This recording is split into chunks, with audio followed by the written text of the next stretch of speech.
E dando continuidade à nossa aula passada, nós vamos agora estudar o campo magnético, ainda dentro daquela parte de um embasamento teórico sobre magnetismo que eu falei para vocês. Depois a gente vai para a parte de cálculo, depois a gente vem para a parte mais pesada. A gente tem que compreender primeiro os fenômenos magnéticos para depois fazer cálculos. É uma região do espaço, então uma região em torno do espaço, do mesmo jeito, uma região em torno do planeta Terra, na qual você consegue ver a força de atração. Lembra de campo gravitacional? Mesma coisa campo magnético. Lembra do campo elétrico? São os três campos mais conhecidos da física: o campo magnético, o campo elétrico e o campo gravitacional. A região em torno do espaço onde as cargas elétricas em movimento são sujeitas à ação de uma força magnética. E o melhor de tudo é que o campo elétrico está relacionado com o campo magnético diretamente. Não são fenômenos distintos, são fenômenos que se relacionam, capazes de alterar suas trajetórias.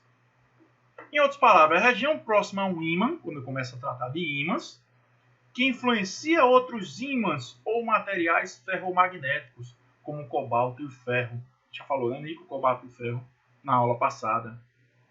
Então, ó, essa região que você está vendo aqui, essas linhas de força, certo? Toda essa região aqui é o campo magnético. Em tese, o campo magnético é infinito, assim como o campo gravitacional. Só que à medida que você se distancia da fonte, se distancia da carga elétrica, o campo elétrico vai ficando cada vez menor. Se distancia do planeta, o campo gravitacional vai ficando cada vez menor. Mesma coisa para o campo magnético também, certo, gente? À medida que você se afasta, ele vai ficando cada vez menor. O campo magnético é formado de linhas imaginárias. Você não vai ver essas linhas. Existem até algumas experiências que você bota um ímã e joga em malha de ferro. Você consegue ver a organização. Mas linha mesmo são linhas imaginárias. A gente diz que é formado por linhas. Então estão aí as linhas de campo. E essas linhas imaginárias, elas têm o sentido norte e sul, ou seja, elas saem do polo norte, elas são bem concentradas nos polos. Olha só, a concentração de linhas nos polos é sempre maior que em qualquer outro ponto, a concentração. Então o campo magnético ele é mais forte nos polos, aprendam isso também. E elas têm o sentido norte e sul, internamente o contrário, né? Então, norte e sul, a direção dos polos, a direção das linhas do campo magnético dos polos de um ímã. Tá aí de novo para você não errar mais. Norte e sul. Aqui eu inverti o desenho, né? Norte e sul. No norte está saindo, a gente diz que as linhas estão saindo, divergentes, e no sul estão entrando convergentes. Isso aqui é mais uma curiosidade e um lembrete para quando a gente for fazer cálculo. Que a intensidade de campo magnético, ela tem o nome de Tesla. Ele mesmo, aquele cientista, não o da fábrica lá do Elon Musk, que é uma homenagem, mas aquele cientista que é tão incompreendido. Falar nisso, vocês assistiram o filme A Batalha das Correntes, é só vocês para assistirem, que é muito relacionado com todos esses fenômenos elétricos e eletrostáticos que nós estamos vendo. É muito interessante. Para professor, não tem na Netflix. Gente, o mundo é maior que a Netflix. Se você tem perdão, se você tem acesso à internet, você tem acesso ao mundo, certo? É só preguiça sua. E aí nós temos diferentes tipos de objetos imantados que formam o campo magnético. A gente tem a barra magnética aqui, o próprio ímã, né? Certo? Estão vendo aqui nessa setinha. Nós temos o solenoide, que é uma mola percorrida por uma corrente elétrica. A gente vai ver muito isso futuramente. Nós temos uma única espira, que é na verdade uma parte do solenoide. Nós temos um fio percorrido por uma corrente, que vai formar um campo magnético em torno do fio. Então vocês estão vendo aí diferentes formatos de campo magnético. E nós temos também o nosso planeta aqui, Earth, que é a Terra. Certo? Earth. Minha pronúncia é terrível. Mas vamos lá. Sobre as propriedades do campo magnético, assinale a alternativa falsa. As linhas de indução magnética emergem do polo norte e adentram o polo sul. A gente acabou de ver que é verdade, é verídico. As linhas de indução magnética são sempre abertas. Opa, são linhas fechadas, gente, sempre fechadas. Como assim, professor, fechado? Olha pra cá. Certo? Mesmo que aqui no desenho não esteja, formam sempre figuras fechadas, círculos, não diria círculos, elipses, pronto, fica mais fácil de você entender, mas são figuras fechadinhas. Então, a resposta correta é B, né? Mas ele está perguntando a alternativa falsa. Falsa aqui de cara, já sei que é B, mas vamos ler o resto. A concentração de linhas de indução magnética está relacionada com a intensidade do campo magnético na região. Verdadeiro. Quanto mais forte o campo magnético, maior a concentração de linhas. Isso ocorre no polo. Acabou de ver. Não é possível separar em nenhuma ocasião os polos norte e sul magnéticos. A gente acabou de ver isso na aula passada. Também está correto. Então, a resposta correta que indica a alternativa falsa. Não gosto desse tipo de pergunta porque às vezes confunde, né? Mas a alternativa falsa é a letra B. Falsão. Imantação ou magnetização. Que é esse processo de formar um ímã? Certo? O campo magnético dos ímãs pode orientar os elétrons livres que compõem alguns materiais. Então, eu tenho um material aqui, ó, cuja orientação está toda esculhambada. Certo? Esse material aqui embaixo. A presença de um campo magnético, ou outros fatores que a gente vai ver ainda na aula de hoje, pode organizar o sentido desses spins, fazendo com que esse material se magnetize ou seja imantado. Olha, a imantação é o processo pelo qual um material que não possui características magnéticas torna-se um ímã. A gente vê muito isso numa chave de fenda. A chave de fenda costuma ser magnetizada. Vocês nunca viram isso? Mexa no prego. Chave de fenda para prego é terrível. Você vai mexer no parafuso, o parafuso fica pendurado na chave de fenda, porque ela é meio imantada. É feito para segurar um parafuso. O material imantado permanece com as características do ímã por um determinado intervalo de tempo. Então, mesmo essa chave de fenda, com o tempo, ela vai deixar de ser. Então, se você procura uma chave de fenda velha para ver aí o que eu disse, talvez ela não funcione mais, porque a imantação dela já caiu. Olha aí, ó, o que acontece quando eu coloco esse corpo aí dentro de linhas de campo. Ele se torna organizado. Então, neste momento, este corpo, que antes estava todo retalhado, ele está imantado. Ele foi orientado pelas linhas de campo de um outro ímã ou de outro ímã. Que a gente já viu, olha aí, certo? A imantação pode se dar por atrito, quando você faz o corpo se chocar, às vezes com um ímã também. É raro, mas acontece, é o mais rápido dos três. Imantação por indução magnética, que a indução magnética foi isso que a gente acabou de ver aqui. Ó. Você coloca um objeto nas linhas de campo de outro ímã. E imantação por corrente elétrica, que é esse exemplo aqui do lado que eu já tinha passado aqui para vocês, só não tinha explicado ainda. Né? A corrente elétrica, ela gera campo magnético. Certo? Na verdade é assim, campo magnético gera campo elétrico e vice-versa. Campo magnético gera campo elétrico gera campo magnético e assim por diante. É por isso que as ondas É assim que as ondas, não é por isso, mas é assim que as ondas eletromagnéticas se propagam no espaço, certo? No vácuo. Porque um campo ele não precisa, né, de nada para se propagar, então vem sendo gerado um campo. Aplicações de magnetismo na imantação. Motores, certo? Motor utiliza muito o magnetismo, motor de um liquidificador, motor de um carro, motor de um trator. Navegação, as bússolas, a gente vai falar das bússolas daqui a pouco. Fita magnética, alguns anos atrás, todo mundo ia conhecer a fita magnética, né? A do VHS, que os pais de vocês, avós de vocês, devem conhecer muito bem. Vocês eu já não sei. Certo? Uma dica, assista uma entrada, vocês vão saber o que é. Nas fitas magnéticas, elas continham dados através da indução magnética. Os dados dessa fita poderiam ser gravados, então poderia ser música, vídeo. Não dava uma imagem com a qualidade tão boa quanto a digital, mas era o que se tinha na época. Hoje em dia ainda tem muitas empresas que guardam os dados em rolos de fitas magnéticas. Por exemplo, grandes empresas como a Globo, como o Google, ainda utilizam dados gravados em fitas magnéticas. Não, professor, mas não pode usar HD, não pode usar... Tem HDs que utilizam ainda a questão do magnetismo, depois a gente vai ver. Imagem gerada por ressonância magnética. Olha a ressonância, quem nunca fez um exame desse aí. Certo? Só os pobres como eu. Pobre como eu vai no raio-x, que é para se lascar com a radioatividade ainda. Aí desses exemplos tudinho que eu falei para vocês, com certeza o que chamou a atenção é a ressonância magnética, né?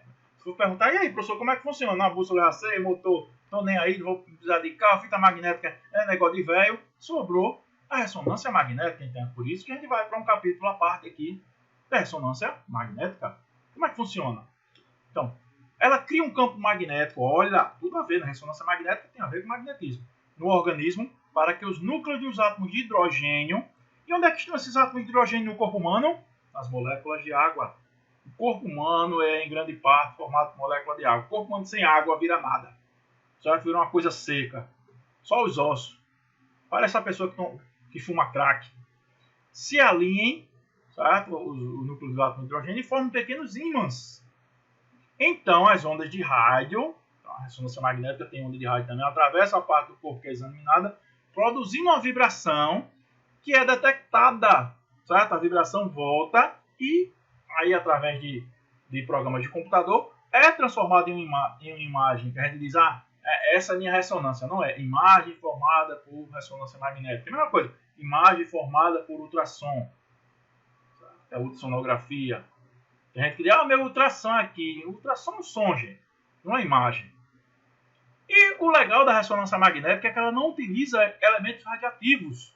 Ou seja, você pode fazer 10, 20, 30 exames se quiser. Só é claustrofóbico. Não é ficar naquela coisa fechada. Tem locais que ainda bota musiquinha. É terrível esse tipo de exame por conta disso. Mas não é radioativo. Dizem que quem tem tatuagem, porque a tatuagem ela tem elementos... A tinta tem elementos ferrosos, sente queimar um pouco. Então você que tem um monte de tatuagem no corpo, parabéns. Você não pode ter nenhum metal também, obviamente, trabalha com campo magnético. O que você tem aí, imagem formada por ressonância magnética. São imagens bem mais precisas até do que um raio-x. E não destrói seu corpo, não deixa a radioatividade no seu corpo. Você que vai tirar um raio-x por ano, certo? Se orgulha disso, vai guardando aí. Cuidado, viu? Raio-x demais pode dar câncer. Tanto é que quem trabalha com raio-x trabalha lá todo protegido. Você já deve ver isso. Temperatura e imantação. Você achava que a temperatura não está relacionada com o magnetismo? Claro que está. Certo? Chamado ponto Curie. Olha aí. Decorem que eu vou perguntar isso.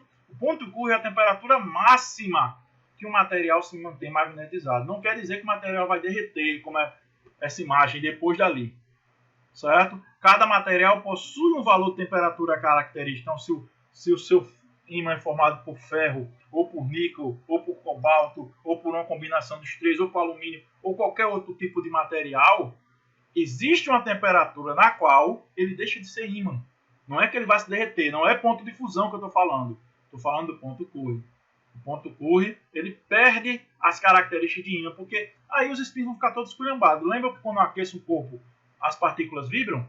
Essa vibração esculhamba tudo, inclusive o quesito imantação. Então, se você aquece um ímã, vai chegar uma temperatura que ele deixa de ser ímã. Que temperatura é essa? Campo magnético da Terra. E a gente chega a ver a Terra como um imenso ímã. Certo? Aí a Terra com T maiúsculo, porque é nome próprio, é o nome do nosso planeta. Se for Terra com T minúsculo, aí vai ser a Terra, o seu terreno, onde você construiu a casa. E a gente chama a Terra areia. Menino, tá com os dedos, tá com os pés cheios de terra para entrar na casa. Certo? Mas é tudo com T minúsculo. Terra com T maiúsculo é o nosso planeta. E a Terra ela se comporta como se fosse um ímã. É uma das características que fez a vida brotar aqui na Terra, que é muito difícil você encontrar em outros planetas. Não vai ver por quê? A explicação mais aceita, porque ainda não se tem uma grande evidência sobre isso. Eu diria que tem grandes evidências, mas ainda não se tem provas. Pronto, fica melhor. Evidência e prova é a mesma coisa, mas vamos lá. A explicação mais aceita diz respeito à composição do núcleo da Terra. Uma mistura superaquecida de ferro, cobalto e níquel. Opa! Onde foi que eu já vi isso? Ferro, cobalto e níquel. Principalmente ferro. Que gira numa velocidade diferente da crosta terrestre. Então esse giro também influencia. Certo, gente? Tanto o giro como a composição do núcleo. Então isso faz com que surja um campo magnético, transformando a Terra num imenso ímã. Olha aí. E se vocês assistiram o Mundo Mistério com o Castanhari, que eu indiquei para vocês, Você já vai lembrar que, primeiro, norte e sul geográfico não são norte e sul magnético. O norte geográfico, ou seja, a parte de cima da Terra, é o sul do ímã. Como eu disse, é o sul magnético. E o norte, o sul da Terra, a parte de baixo da Terra, é o norte magnético. E além de tudo, eles não coincidem, né? Tem uma diferençazinha aqui, ó. Na verdade, se vocês assistirem o vídeo que eu indiquei novamente, vocês vão ver que isso varia com o tempo, podendo até inverter a polaridade, que causa alguns fenômenos aí. Com as aves, por exemplo, as aves utilizam muito o campo magnético como orientação. Então, o polo norte-sul magnético se encontra atualmente próximo ao polo sul-norte geográfico, mas é evidente que no decorrer das eras, aquilo que vocês viram lá no vídeo do Castanhari, essa orientação mudou diversas vezes. Dê uma olhadinha no vídeo que eu dei para vocês. Olha aí o campo da Terra. Não sei para que eu risquei, só para esculhambar. Olha o campo da Terra visto. Certo? Ele lembra muito uma aranha, tá aí o campo magnético da Terra. E como eu disse, ele é um dos fatores que propiciou a vida aqui na Terra. Por quê? Olha aí, ó. Sol, certo? No Sol ocorrem muitas explosões, muitas tempestades solares. Essas tempestades costumam lançar partículas que seriam nocivas ao ser humano se não fosse o campo magnético. Olha aí, o campo magnético da Terra serve para desviar a maior parte do vento solar, cujas partículas carregadas poderiam, de outro modo, remover, além de outras coisas, remover a camada de ozônio que protege a Terra. Aí o homem faz, desde que o homem mesmo faz isso, né? Com clorofluorcarbono, que protege a Terra da radiação ultravioleta prejudicial, entre outras partículas. Isso aí são só as mais fáceis de serem descobertas. Tem um filme, uma ficção, chamada O Núcleo, que ele meio que diz o que aconteceria se o núcleo da Terra deixasse de girar. É interessante, não que isso fosse verdade, mas é interessante para ver, pelo menos no iníciozinho do filme, se vocês tiveram acesso, o Núcleo, certo? O nome do filme, parece que esse tem na Netflix. Porque ele mostra os equipamentos que dependem do campo magnético. Isso é interessante. Não o fato do núcleo parar. Se bem que a tramazinha é boa. Ele lembra muito um Armagedon, a versão pobre de Armagedon. É um filme catástrofe. Dê uma olhadinha, certo? O Núcleo. Exercícios, vamos lá? As atividades solares, ou seja, tempestades solares, acontecem com frequência no Sol, sempre. Tanto é que de vez em quando o Sky dá um avisozinho lá, certo? O sinal de TV pode ser interrompido por causa da frequência da atividade solar. É a partir de setembro esses avisos. Para quem ainda tem TV a cabo.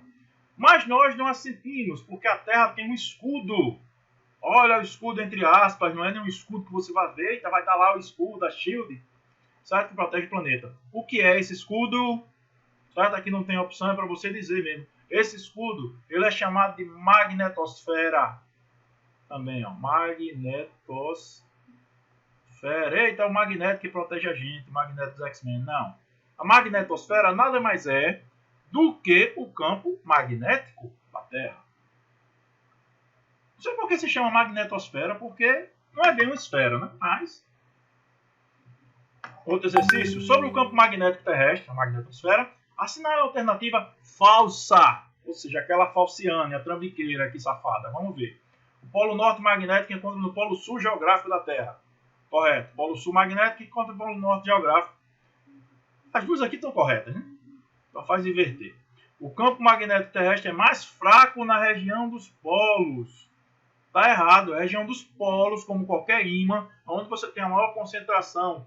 É onde você tem a maior quantidade de linhas. Então, com isso, ele é mais intenso na região dos polos, o que fala corretamente a letra D.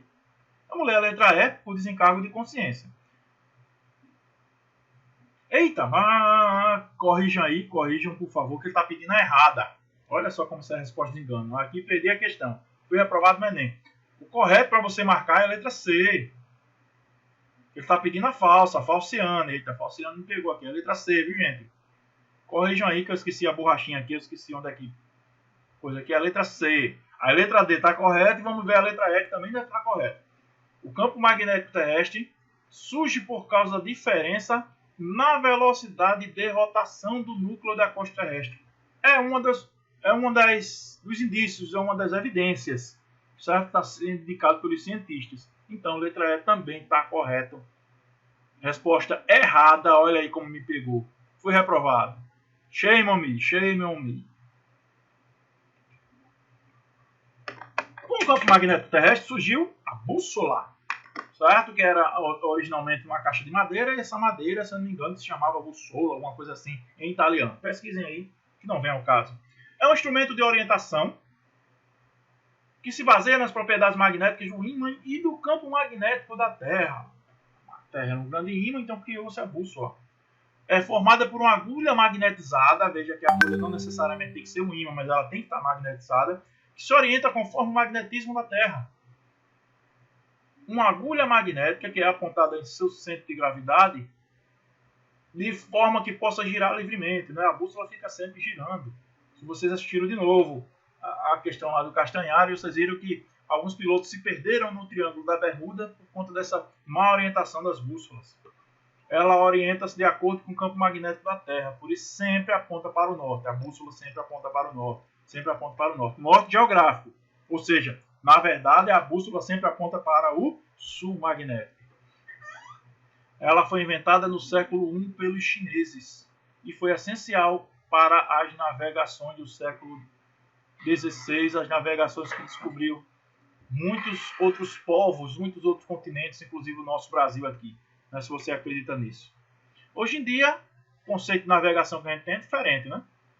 Olha aí a imagem que está mostrando para vocês, navegação pela internet e é através de GPS. Só que o GPS não utiliza, a gente vai falar de GPS futuramente, porque o GPS utiliza outros conceitos. O GPS ele não trabalha com magnetismo. Embora simule ali, coloque bússola, dependendo do software que você utiliza, ele vai colocar uma bússolazinha para dizer qual é o norte e o sul, mas o GPS ele não trabalha com fenômenos magnéticos. Trabalha de outra forma, certo? Satélites e tal. Então aqui de cara a gente já responde essa questão. Não funciona baseado no magnetismo. Bússola, acabei de dizer que sim, transformador funciona, e o circuito elétrico, certo? Ele está relacionado com o magnetismo também, embora não funcione diretamente. A resposta correta é a letra A. Certo? Não funciona de forma alguma relacionado com o magnetismo. Com isso, a gente encerra essa parte teórica de magnetismo, certo? A partir das próximas aulas, a coisa vai ficar um pouquinho mais complicada, porque a gente vai começar a ter algumas questões de cálculo, certo? Com isso a gente encerra a aula de hoje.